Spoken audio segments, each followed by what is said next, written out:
Sobre este tema se encuentra con nosotros don Franklin Solano, quien es experto en vivienda social, además es sociólogo, investigador en desarrollo económico y local, con amplia experiencia justamente en este tema de vivienda social y además fue el coordinador de este informe que se presentó. Don Franklin, muy buenas noches y muchas gracias por acompañarnos. Buenas noches, Gabriela, mucho gusto estar con usted y con los escuchas y televidentes, un gusto y muy halagados poder compartir con ustedes.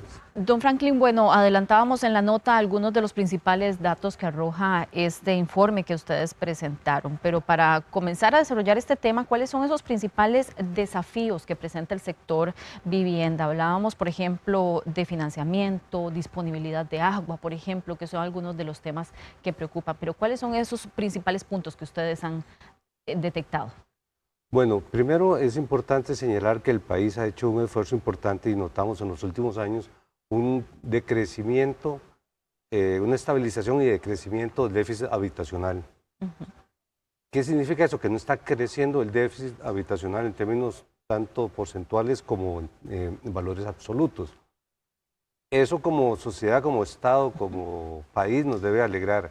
No obstante, eso no significa que estemos del todo bien. Estamos hablando de que hay 13.000 hogares que no tienen vivienda y estamos hablando de que hay 130.000 viviendas malas. Viviendas malas que tienen malo el techo, las paredes, el piso, o sea que hay que botarlas y hacerlas nuevas.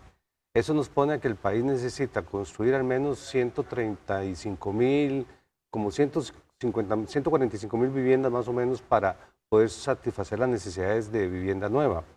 Y aparte de eso tenemos 700.000 viviendas en total en el déficit habitacional que tienen algún problema ya sea de hacinamiento o de problemas estructurales en sus techos, paredes o piso. Ok, entonces vamos bien en el sentido que estabilizamos el problema, no crece, pero hay un resabio ahí que hay que atender importante. Además, el déficit habitacional significa, no tener déficit significa que no falten viviendas, pero las que hay tengan buenas condiciones, que sean viviendas adecuadas. Y que sean viviendas adecuadas quiere decir que tengan bienes y servicios adecuados, tengan acceso a educación, a salud, a transporte, y entre eso el servicio de agua potable es fundamental.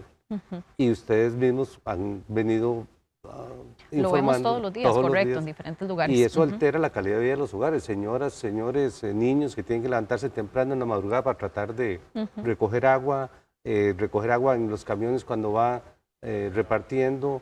Hemos perdido calidad de vida por perder calidad del suministro de agua, ya sea tanto en cantidad, o sea que no llega la cantidad suficiente, y también en calidad. En algunas zonas la potabilidad del agua podría estar comprometida.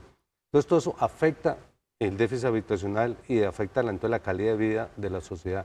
Eso es uno de los puntos importantes, porque entonces no solo tenemos que ver el déficit como un problema estructural de la casa como tal, la estructura física, sino el conjunto de los servicios y bienes que tienen que ver con la vivienda. Don Franklin, y precisamente para detallar en eso que usted mencionaba, porque es importante, cuando hablamos también de la calidad de las viviendas, ¿verdad? Mencionaban, si no me equivoco, si no usted me corrige, le agradezco, esa calidad se ha deteriorado, por decirlo alguna vez, o no se cuentan las familias con los recursos para poder restaurar o dar mantenimiento a las viviendas. ¿Cuál es específicamente esa situación con respecto a la calidad de la infraestructura?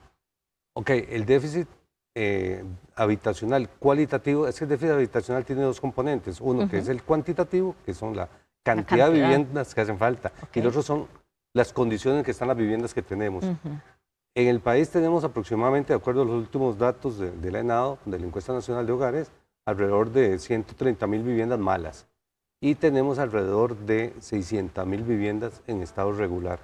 Estado regular es que tiene, como te decía, el techo, las paredes o el piso en mal estado o en un estado deficiente.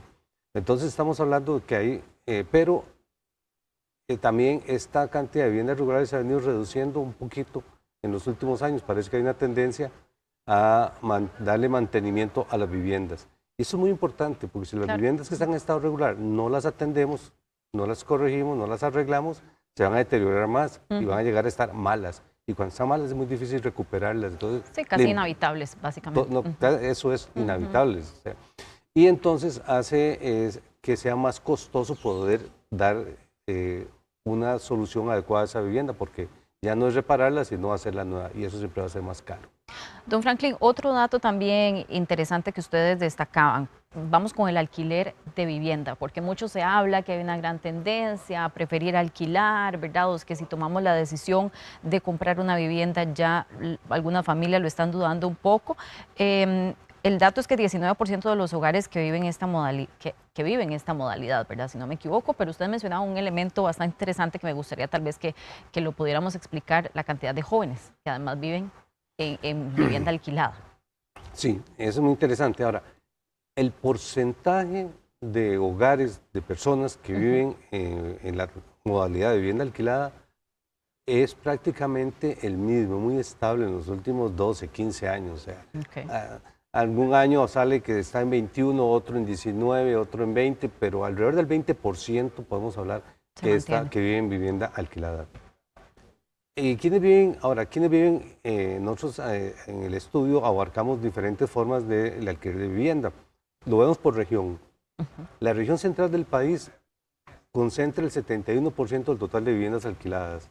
La región central concentra el 60% de la población y el 60% de las viviendas, pero el 71% de las viviendas alquiladas. O sea, que hay una concentración mayor de la vivienda alquilada en la región central y en zonas urbanas. En las zonas más periféricas es menor la participación de la vivienda alquilada. Eso en términos territoriales. En términos etarios, o sea, en grupos de edad, el 45% de la vivienda alquilada está dedicada o la ocupan jóvenes de entre 15 a 39 años. Es el porcentaje más alto está en eso. Y eso tiene como cierta lógica, porque cuando está uno más joven y está saliendo, comenzando a trabajar, sus ingresos normalmente son menores, normalmente uno tiene que estabilizarse, está también preocupado o tiene que atender a la crianza de los hijos, la educación, la salud, todo eso. Entonces, el segundo grupo de edad, de los 40 a los 60 años, solo un 40% son los que alquilan. Perdón, el alquiler, las casas alquiladas solo está ocupado por un 40% de este grupo etario. Y el último de 60 años y más, solo un 14%, como que entonces porque la familia está más estable, ya han tenido más posibilidades de ahorrar y de invertir, de sacar un crédito y poder comprar vivienda. Entonces, el alquiler, llevamos ya dos condiciones, es de carácter más urbano y se concentra fundamentalmente en hogares de población joven. Y el otro análisis que hicimos fue por grupos económicos, por quintiles. Cuando hablamos de quintiles, se toma la sociedad, se divide en 5 grupos, de cada grupo un 20% de los ingresos, de los más bajos a los más altos. ¿Qué encontramos? Que en los últimos, un microciclo, los últimos 3 años, los que más han crecido en buscar casas de alquiler o viviendo en condiciones de alquiler son el grupo más bajo, o sea, el quintil más bajo, que son como 245,000 colones por mes promedio por hogar, y el quintil más alto, que es el quintil de más altos ingresos. Creció la cantidad de hogares creció de un 15 punto, o sea, creció como en 2 puntos, de un 15 a un 17% pasó. Y algo similar sucede en el quintil más bajo. El quintil más bajo puede estar afectado porque en esos últimos 3 años se han dejado de entregar 9,000 bonos de vivienda. Eso es importante también, creo que eso se refleja bastante en los resultados que ustedes han determinado, porque es una importante cantidad. Muy importante, esos 9,000 bonos de vivienda es como lo que se entrega en un año. Es como que si en un año se hubiera cerrado el Bambi, no se hubiera repartido un solo bono de vivienda durante un año. Que digamos, bueno, vamos a cerrar durante un año el Bambi, no se reparten bonos. Eso es lo que significa 9,000 bonos de vivienda. Y ahí se afecta a familias de los estratos de más bajos ingresos. Claro, porque los bonos se colocan fundamentalmente, el 90% de los bonos se colocan en estrato 1 y 2. O sea, que son esa parte de ese quintil más bajo. Don Franklin, y si nos vamos, bueno, a la región Huetar Caribe, concentra la mayor necesidad de vivienda nueva. ¿Cuáles son los datos ahí en esa zona? Aquí es importante entender varias cosas. Uno, la necesidad de vivienda nueva es un indicador que hemos generado, que es sumar las viviendas malas, o sea, las que hay que hacer nuevas, más el faltante natural, o sea, el déficit cuantitativo. Porque eso es lo que decís, o sea, en esta zona, en este territorio faltan tantas viviendas, además hay tantas viviendas malas que hay que hacerlas nuevas. Entonces, ese dato afecta al 12% de la región, de los hogares de la región Huetar Caribe. Es donde es el porcentaje más alto. y el porcentaje más bajo es en la región central. No obstante, eso estoy hablando de porcentajes. En la región central estamos hablando de casi 60.000, 58.000 viviendas nuevas se necesitan. Y en la región Huetar Caribe se necesitan 19.000. Es menor la cantidad, pero el porcentaje de esa región es mucho más alto. Entonces, esto nos dice que hay diferencias territoriales importantes.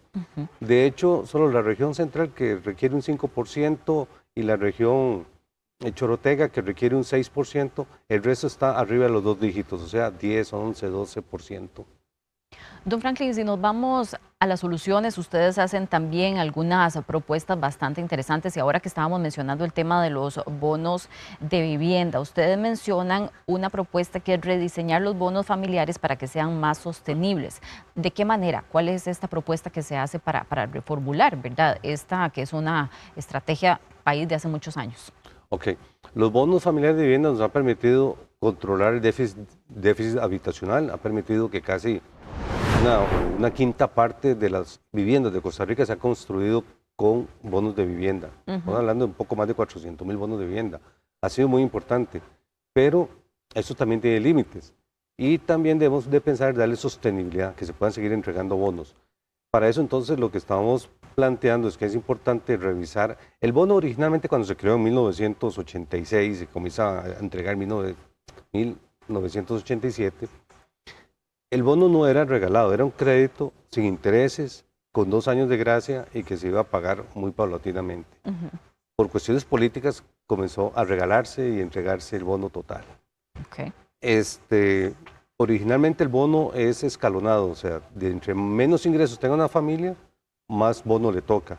Y como va aumentando el ingreso, va bajando el monto del bono. Eso está bien así. Ahora, creemos que es importante hacer notar que hay familias que podrían hacer un esfuerzo y pagar un crédito blando en condiciones adecuadas de subsidiadas, como originalmente se ha planteado el bono, de manera tal que podamos dedicar menos recursos a los bonos totales y dedicar un poco más de recursos a los bonos con crédito. De esa forma nos quedaría, o al país le quedaría más recursos para repartir de una forma más focalizada los bonos realmente a las familias que realmente no pueden pagar nada de un alquiler o de un crédito para vivienda. Entonces, una parte importante... Que estos mismos recursos vengan a reforzar o a financiarlo, por decirlo de alguna manera. A reforzar y tener un banco de crédito o de fondos, un monto de financiamiento más amplio que pudiéramos llegar a más familias. Eso es una medida. Otra medida... No, le iba a preguntar precisamente, que me llama la atención un término que ustedes usan como parte de las propuestas, crear un banco de suelo urbano. ¿Qué significa esto? Un porcentaje muy importante del valor de una vivienda es el suelo, el terreno.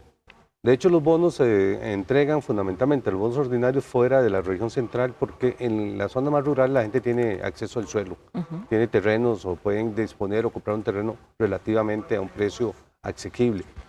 En la región central, o sea, es imposible con un bono de vivienda comprar un terreno y pagar la casa, o sea, no hay forma.